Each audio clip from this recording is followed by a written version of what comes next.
Few experiences are more discouraging than finally getting in front of a doctor only to leave the appointment feeling unheard, dismissed, confused, or unsure how to explain what you are actually experiencing. Many people walk into medical appointments already overwhelmed, trying to remember symptoms, ask the right questions, and somehow communicate months or years of lived experience in just a few minutes. And when that pressure combines with fear, uncertainty, or previous experiences of not being believed or heard, it can become incredibly difficult to speak up clearly in the moment. But learning how to advocate for yourself is not about becoming confrontational or difficult. It is about learning how to communicate your experience in a way that helps you feel informed, respected, and actively involved in your own care. And today, I'll help you learn exactly how to do that.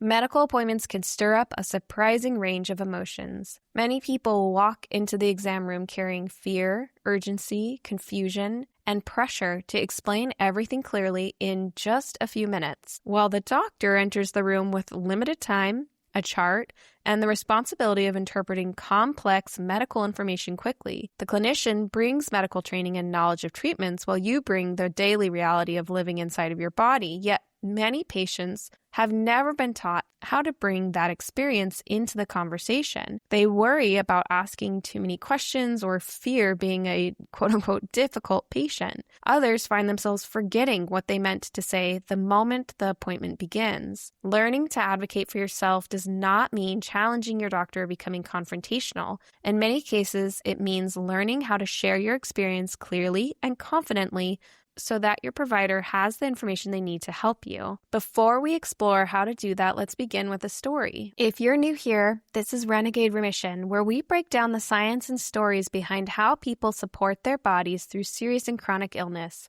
Let's share one of those stories now, because learning to advocate for yourself is one of the most important parts of your health journey. When science writer Julie Rehmeyer became ill with what would later be diagnosed as chronic fatigue syndrome, she found herself navigating a confusing and often discouraging medical landscape. Her symptoms were severe and life-altering, but many of the tests her doctors relied on appeared normal. As a result, physicians suggested that stress or psychological factors might be responsible for what she was experiencing. She was told that it was in her head. Each appointment left her questioning her own perceptions. If the experts could not find a clear explanation, maybe she was misunderstanding her own body. Over time, however, Rehmeyer began to approach medical visits differently. Instead of arriving hoping that answers would emerge spontaneously, she started documenting her symptoms carefully, journaling them, and organizing her observations before each appointment. She brought written notes describing what had changed in her health, when symptoms appeared,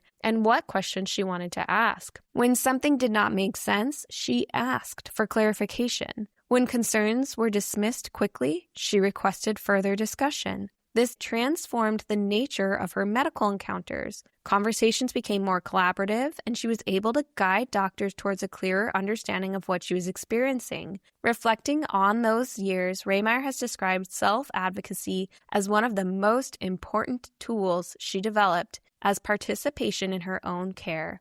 If you're wondering why speaking up, especially to a medical doctor, can feel so hard, I can explain that for you. Many people assume that difficulty advocating for themselves means they lack confidence or assertiveness. In reality, there are several biological and psychological factors that make medical encounters uniquely challenging. One reason involves the natural hierarchy present in healthcare settings. Doctors hold institutional authority, specialized knowledge, and decision-making power within the system. Research in social psychology shows that when people perceive someone as having a higher status, they often become more cautious about speaking, disagreeing, or asking questions. This is a normal human reaction to perceived hierarchy. Another factor is the stress response triggered by medical environments. Even when you appear calm, medical appointments are often activating underlying anxiety. Heart rate increases, muscles tighten, and the brain shifts into a heightened alert state. Under these conditions, the brain's alarm system becomes more active,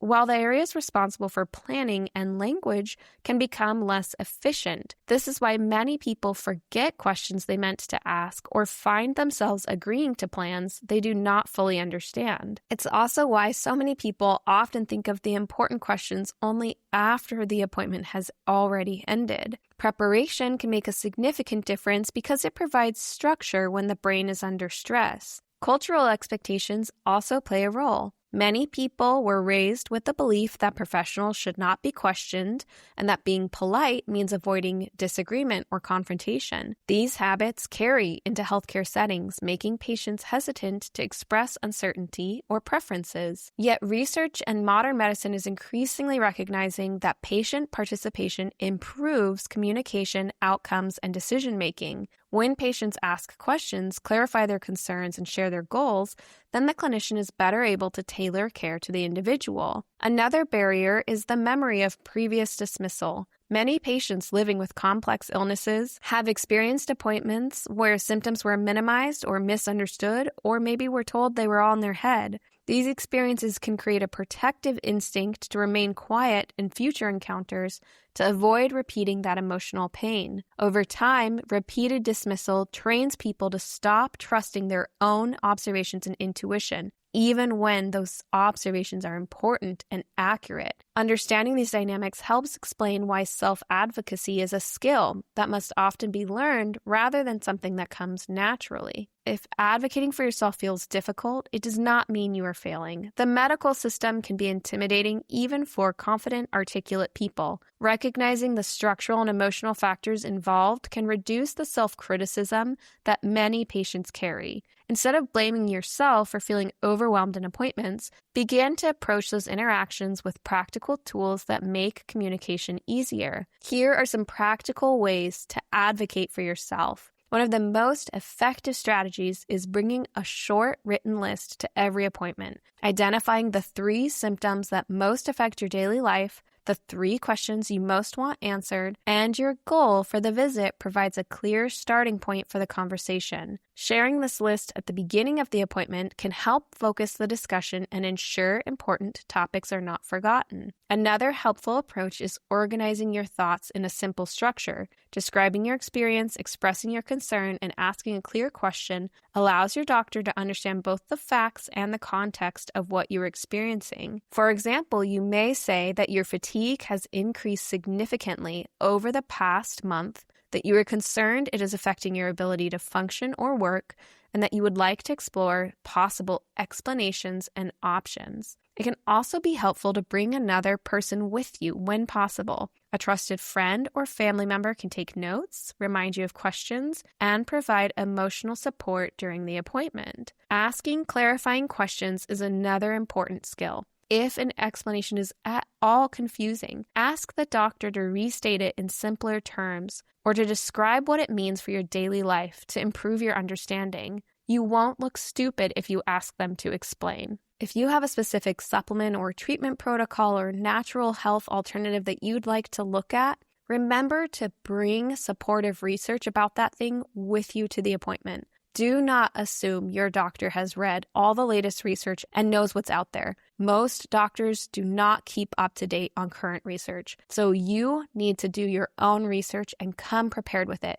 Bring the research studies printed or in a binder and ask your doctor to read them and consider them. Remember that medical decisions rarely need to be made instantly. If you feel at all uncertain about a recommendation, it is completely appropriate to ask for time to think about it or to seek a second opinion. Your doctor may pressure you to make a decision in that moment, but it is not a requirement. You can simply say, I'd like to go home and think about this, because as soon as you get out of that environment, your brain will be able to think more clearly. You'll have time to do research, consider other options. It will be way more effective. Sometimes the most powerful form of advocacy is simply slowing the conversation down enough to make sure you truly understand your options. You deserve medical care that respects your doctor's expertise and your expertise. When these two forms of knowledge can work together, the result is clearer communication and more thoughtful decisions about care. Advocating for yourself does not make you a difficult patient or difficult person. Your voice is not a disruption to the process of care. It is an essential part of it. In upcoming episodes, we'll continue exploring practical skills and tools that can help people feel grounded, empowered, and supported while navigating illness and recovery. So stay tuned for those episodes. And as always, go be renegades.